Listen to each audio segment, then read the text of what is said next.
साथियों जय हिंद।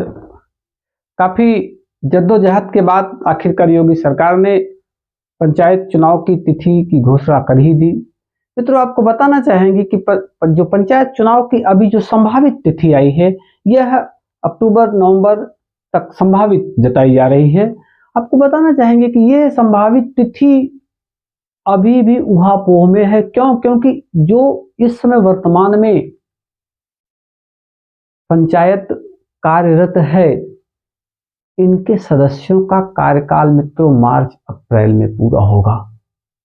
अब सवाल यह उठता है कि क्या ये मार्च अप्रैल तक कार्यकाल पूरा होने के बाद अगला चुनाव होगा या 2-4 महीने पहले ही चुनाव होगा। इसके लिए हो सकता है ये सदस्य साथियों न्यायालय चले जाएं। सरकार होती है, अगर ये न्यायालय जाएंगे तो सरकार भी न्यायालय जाएगी।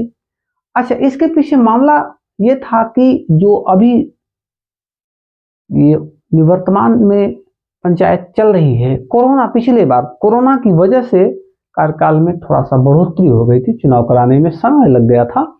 अब उसके बाद अब इनका कार्यकाल अगर कहीं अप्रैल या मार्च में हो रहा है तो फिर निश्चित रूप से अगर इधर करा लेते हैं तो सरकार के लिए थोड़ा सा अच्छा भी होगा। उधर की परीक्षाएं वगैरह हो जाएंगी, तमाम तरह की बातें होती हैं, वो सरकार की जिम्मेदारी है। हाँ साथियों, एक चीज और आपसे पूछना हम चाहते थे कि जो त्रिस्तरीय पंचायत है इसकी सिफारिश की थी बलवंत राय मेहता समिति ने, और इसमें जो है सबसे नीचे स्तर पर ग्राम पंचायत, उसके बाद क्षेत्र पंचायत और क्षेत्र पंचायत के बाद जिला पंचायत।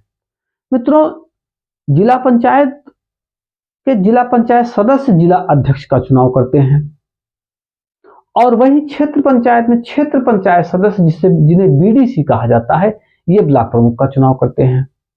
निश्चित रूप से ये बात जगजाहिर है कि जिला पंचायत और ब्लॉक प्रमुख ये दोनों चुनाव मित्रों रसूखदारी पर और पैसे के दम पे जीते जाते हैं। ये इसमें कोई कहने की बात नहीं है, एकदम सत्यता है। तो ऐसे में अगर सरकार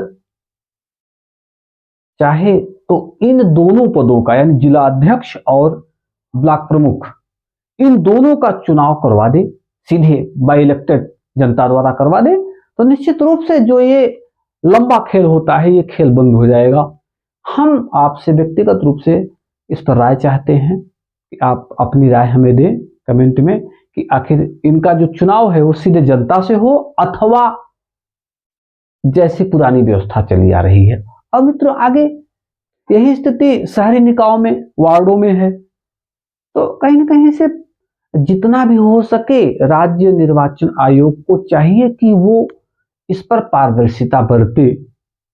क्योंकि लोकतंत्र की रीढ़ यहीं पे है, लोकतंत्र की नींव यहीं पे है। क्योंकि शासन का विकेंद्रीकरण, शासन के छोटे छोटे टुकड़े करके यहीं से ये राजनीति की पाठशाला है, और पाठशाला जहां बिगिनिंग पॉइंट हो, सिखाई जाने वाली पाठशाला हो, वहां पे इस तरह का अनुचित प्रयोग हमें लगता है किसी भी देश के लिए अच्छा नहीं है। एक लोकतांत्रिक प्रक्रिया वाले देश के लिए बिल्कुल ही अशोभनीय है। हाँ ठीक है, सरकार की व्यवस्था है, सरकार चली आ रही है, ऐसा नहीं कि जो व्यवस्थाएं चली आ रही हैं हम उस पर परिवर्तन नहीं करेंगे, हम उस पर परिवर्तन करेंगे, करना चाहिए। हमें आपको विचार करना चाहिए, कहीं ना कहीं से हाँ सुझाव देना चाहिए। तो मित्रों अब ये तिथि तो अभी सस्पेंस पे ही है।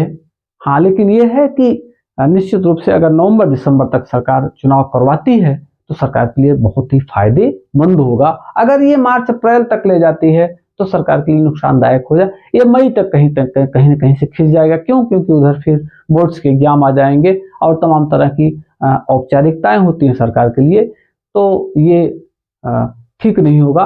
हाँ साथियों, इतना जरूर है कि सरकार को इस चुनाव पर पारदर्शिता लाने की सबसे बड़ी चुनौती है। जय हिंद साथियों।